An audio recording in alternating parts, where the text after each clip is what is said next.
La moda de los esquemas de tres centrales ya ha llegado para quedarse a la Liga Española. Por eso hoy vamos a analizar por qué y para qué lo vienen empleando los diferentes entrenadores.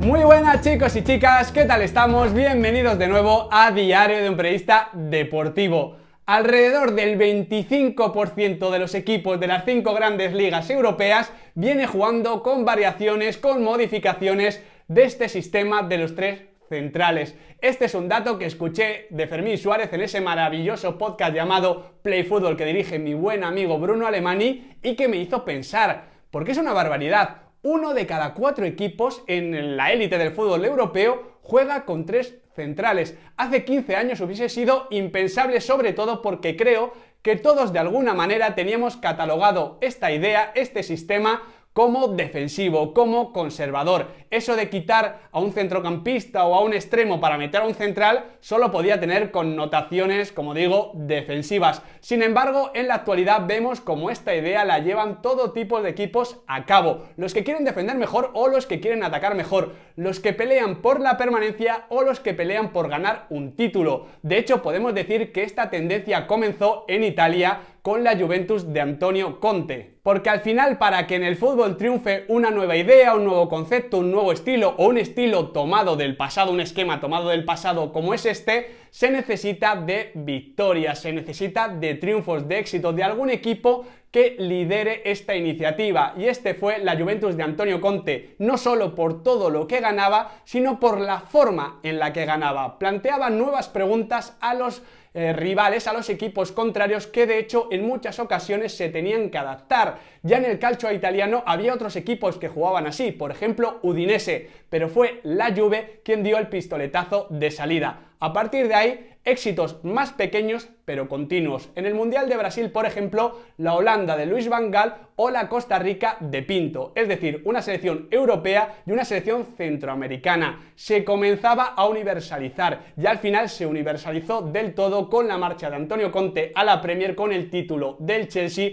con la idea nueva también de Guardiola, de Pochettino, de acoger este sistema y también con la constante innovación en la Bundesliga de los entrenadores más jóvenes que han acogido este sistema como parte de su sello personal. La liga que parecía más escéptica era la española, pero ya estamos viendo cómo en esta temporada 2018-2019 es el esquema de moda, el esquema que comienza a hacer daño al 4-4-2 y que está acabando con el 4-2-3-1 en la Liga Nacional. No solo está Palomachín con su Sevilla ahora, antes con su Girona, que también lo sigue utilizando con Eusebio Sacristán, sino que el año pasado a mitad de temporada lo tomó el Betis de Quique Setién y llegó a clasificarse a posiciones europeas, y además a mitad de esta misma temporada también, como reacción a unos malos resultados, le ha venido con mucho éxito utilizarlo al Leganés de Pellegrino, al Rayo de Michel o al Levante de Paco López. Incluso de forma más puntual lo hemos visto en el Barcelona, en el Madrid,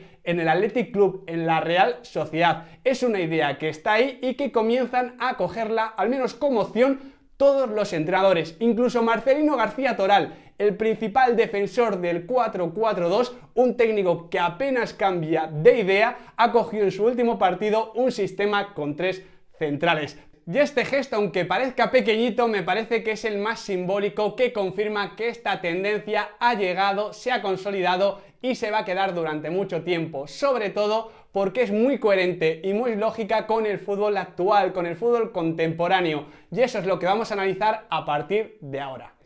Vamos con los porqués, vamos ya con las dos grandes razones que explican el éxito de este esquema. La primera es que es muy coherente, como digo, con la evolución técnica que están teniendo los futbolistas. Fijaros bien, este es un sistema que se define por emplear a tres centrales, siempre, sea 3-4-3, 3-5-2, se define por ello. Y los centrales cada vez tienen más capacidad para sacar el balón jugado. Luego los laterales cada vez tienen más recorrido, de hecho la mayoría son extremos reconvertidos. En el fútbol contemporáneo se está acabando a su vez con la figura del extremo, ya no solo de línea de cal, el extremo clásico de desborde exterior y centro, sino también con el desborde que se va hacia adentro, como Arjen Robben. Ahora esos futbolistas, por ejemplo Eden Hazard o Kevin De Bruyne cuando jugaba ahí, vienen jugando por dentro. Y por último y no menos importante, cada vez hay más futbolistas con alma de centrocampista. No solo son esos centrales que ya hemos comentado que tienen mejor pie, sino también laterales, los extremos barra media puntitas, incluso los delanteros pueden ayudar al circuito asociativo.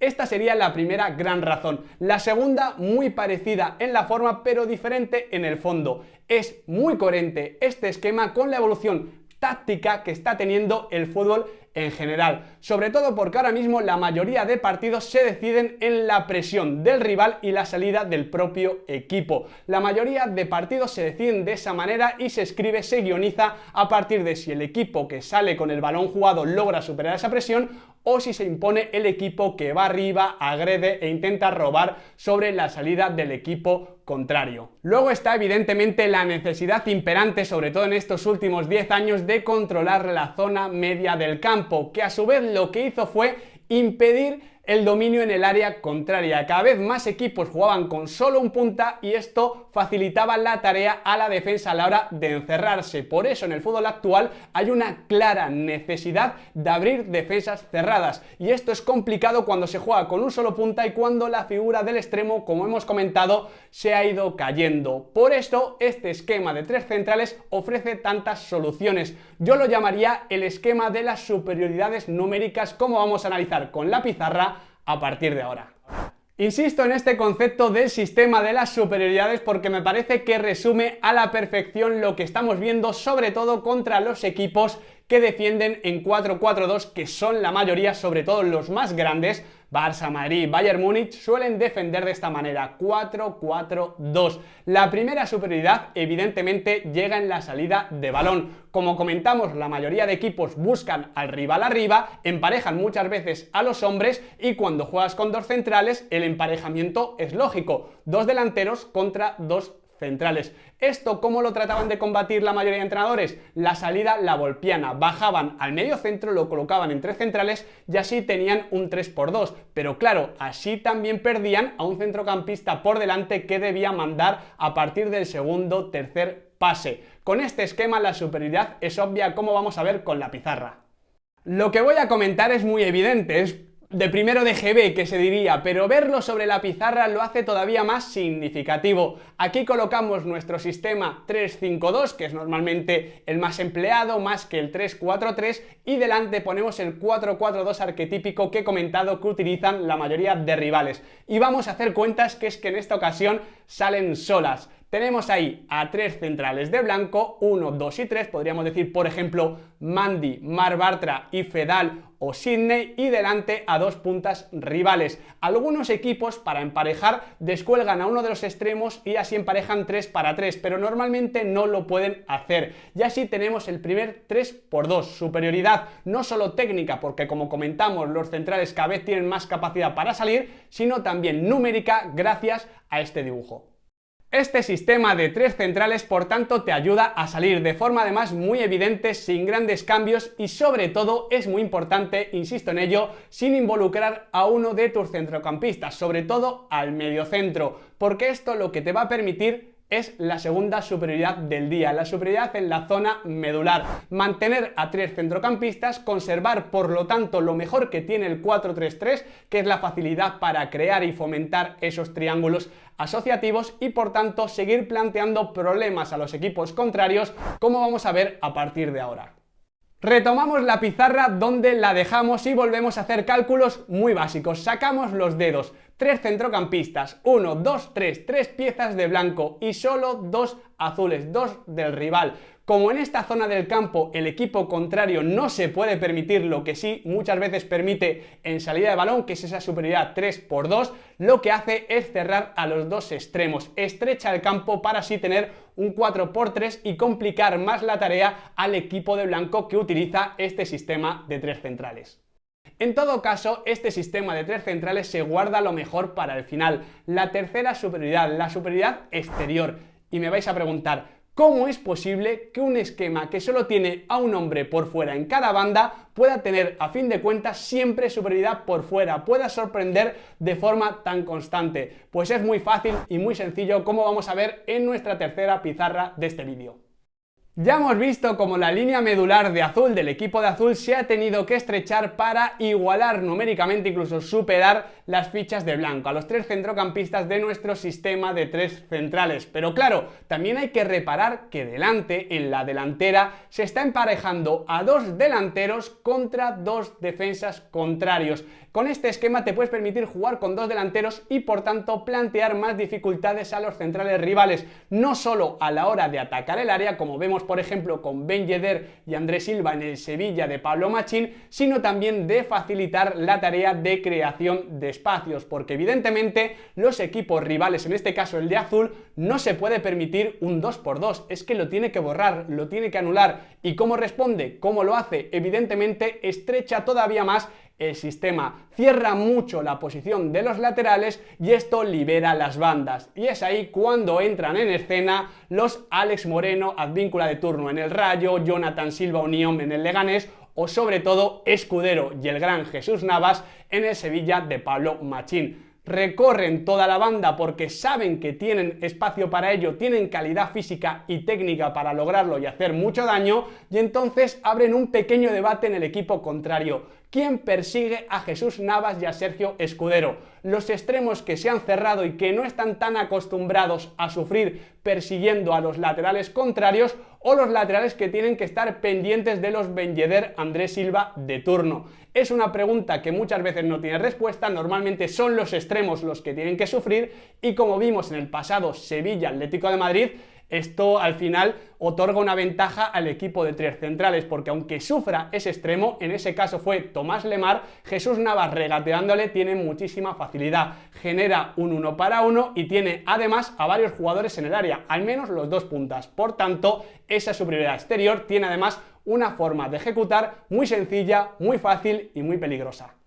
Y por eso, desde aquella Juventus de Turín de Antonio Conte, aunque al final sea el sistema de los tres centrales, las figuras que más brillan, que más destacan, que primero tenemos que elogiar, son los carrileros. En aquel momento fue, por ejemplo, Listeiner o Asamoah, y ahora en este Sevilla, Sergio Escudero y sobre todo Jesús Navas están haciendo muchísimo daño. Esas superioridades interiores que otorgan de partida, de base, estos 3-5-2, lo que hacen es estrechar el sistema y permitir que los hombres de fuera puedan recorrer toda la banda. Y como hemos comentado al principio, como la mayoría de laterales tienen un perfil muy ofensivo, muy creativo, con mucha calidad física y con mucho desborde, al final terminan haciendo muchísimo daño. Así podemos resumir el sistema de las superioridades a partir de la salida de balón, de la creación en el centro del campo y de la proyección de los carrileros.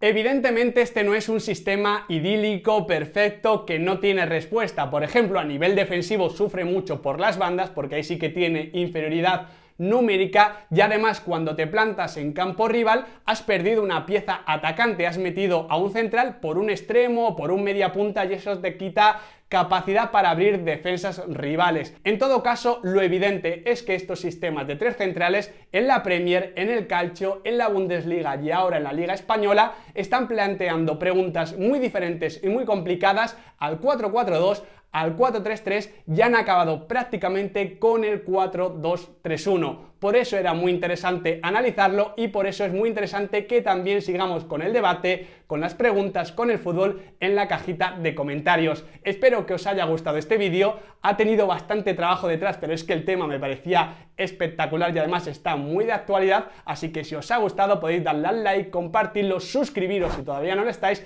y sobre todo activar la campanita, porque durante este mes de enero os prometo que esta no va a ser la última pizarra y porque aquí en Diario de un Periodista Deportivo, como ya sabéis, el fútbol nunca se acaba.